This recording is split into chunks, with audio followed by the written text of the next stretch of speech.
আসসালামু আলাইকুম ওয়া রাহমাতুল্লাহ। আলহামদুলিল্লাহি ওয়াহদা ওয়াসসালাতু ওয়াসসালামু আলা মান লা নাবিয়্যা বা'দা। সম্মানিত দিনী ভাইগণ, আল্লাহ রাব্বুল আলামিনের শুকরিয়া, দরুদ ও সালাম বর্ষিত হোক আমাদের প্রিয় নবী মুহাম্মদুর রাসূলুল্লাহ, সকলে বলছি সাল্লাল্লাহু আলাইহি সাল্লাম। আজকে সংক্ষিপ্ত আকারে আমরা আপনাদের সম্মুখে ঈদে মিলাদুন নবীর বিষয়ে সংক্ষিপ্ত আকারে আলোচনা রাখছি ইনশাআল্লাহ।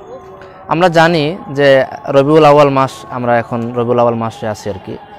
এই মাসে রাসূলুল্লাহ সাল্লাল্লাহু আলাইহি সাল্লাম আমাদের হৃদয় স্পন্দন, তিনি জন্মগ্রহণ করেছিলেন। রাসূল সাল্লাল্লাহু আলাইহি সাল্লামের এই জন্মের দিবসকে উপলক্ষ করে আমাদের মুসলিম সমাজে নানারূপ শিরক বিদাতের আবির্ভাব হয়েছে, যার আসল বা ভিত্তি রাসূলুল্লাহ সাল্লাল্লাহু আলাইহি সাল্লামের জামানায় ছিল না এবং কোরআন ও হাদিসে এর কোনো ভিত্তি খুঁজে পাওয়া যায় না। রাসূলুল্লাহ সাল্লাল্লাহু আলাইহি সাল্লামের এই জন্মদিনকে কেন্দ্র করে আমাদের সমাজে যে ঈদে মিলাদুন নবী পালন করা হয়ে থাকে, এটাকে আমাদের সমাজে কিছু মুসলিমরা যারা বিদআতি, তারা তৃতীয় একটি ঈদ বানিয়ে নিয়েছে এবং তারা বলছে যে সকল ঈদের সেরা ঈদ সেটা হলো ঈদে মিলাদুন নবীর ঈদ। নাউজুবিল্লাহ। রাসূলুল্লাহ সাল্লাল্লাহু আলাইহি সাল্লাম আমাদের মুসলিম মিল্লাতের জন্য ঈদ দিয়ে গেলেন দুইটি, কোরআন ও সুন্নাহয় প্রমাণিত ঈদ হলো দুইটি, ঈদাইন। আর মুসলিমরা কিছু যারা বিদআতি, তারা তৃতীয় একটা ঈদকে অ্যাড করে নিয়েছে, যেটাকে ঈদে মিলাদুন নবী বা রাসূল সাল্লাল্লাহু আলাইহি সাল্লামের জন্মদিবস উপলক্ষ করে এটা পালন করা হয়ে থাকে। এদিনে আমাদের বাংলাদেশে, বিশেষত চট্টগ্রাম অঞ্চলে বা বিভিন্ন জায়গায় দেশের, তারা এটাকে সেলিব্রেট করে, উদযাপন করে এবং র্যালি বের করা বা ঈদে মিলাদুন নবী উপলক্ষে বিশাল আয়োজন করা হয়ে থাকে। আসলে ইসলামী শরিয়াতে এর ভিত্তি কতটুকু? ঈদে মিলাদুন নবী মানে হলো রাসূল সাল্লাল্লাহু আলাইহি সাল্লামের জন্মদিনকে লক্ষ্য করে পালিত একটা অনুষ্ঠান।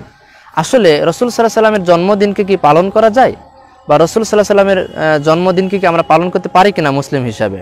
আসলে ইসলামে কোনো দিবস পালনের কোনো বিধান নাই।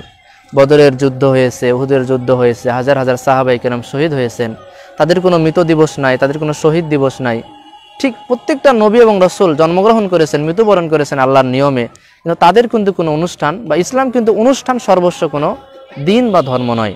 বিধায় ইসলামে যে কোনো ধরনের দিবস পালন করাটা স্বতঃসিদ্ধ নয় বা শরীয়ত সম্মত নয়।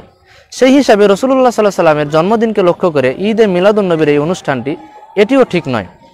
এমনকি ঈদে মিলাদুন নবীর এই বিষয়টা রাসূল সাল্লাল্লাহু আলাইহি সাল্লাম যেমন নিজে পালন করেননি এবং সাহাবায়ে কেরাম, খোলাফায়ে রাশেদিন, যারা রাসূল সাল্লাল্লাহু আলাইহি সাল্লামের সবচাইতে নিকটবর্তী, তারা 30 বছর ক্ষমতায় থেকেছেন, তারা রাসূল সাল্লাল্লাহু আলাইহি সাল্লামের জন্মদিবসকে উদযাপন করেননি এবং সালাফে সালেহিনরা কেউ এটাকে এইভাবে অনুষ্ঠানটা উদযাপন করেননি। বিধায় এটা একটি সমাজে প্রচলিত এবং নব আবিষ্কৃত বিদআত। রাসূলুল্লাহ সাল্লাল্লাহু আলাইহি সাল্লাম বলছেন, কুল্লু বিদআতিন দালালা, প্রত্যেকটা বিদআতি হলো ভ্রষ্টতা, ও কুল্লু দালালাতিন ফিন্নার, আর প্রত্যেকটা ভ্রষ্টতার পরিণতি হলো জাহান্নাম।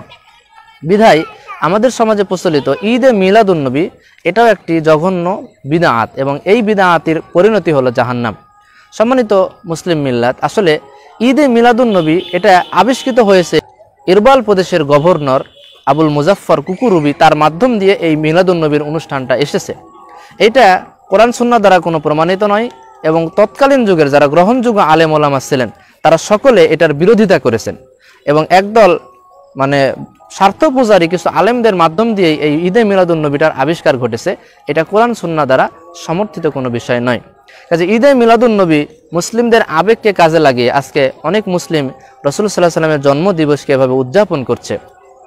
আসলে আমাদের জন্য মিলাদুন নবী, রাসূলের জন্ম, অবশ্যই এটা আমাদের মুসলিম মিল্লাতের জন্য একটা শুভ সংবাদ, কিন্তু এটাকে উদযাপন করা বা এইভাবে র্যালি করা বা উদযাপন করার মধ্যে ইসলামের কোনো বিধানও নাই এবং ইসলাম অনুষ্ঠান সর্বস্ব কোনো ধর্ম নয়।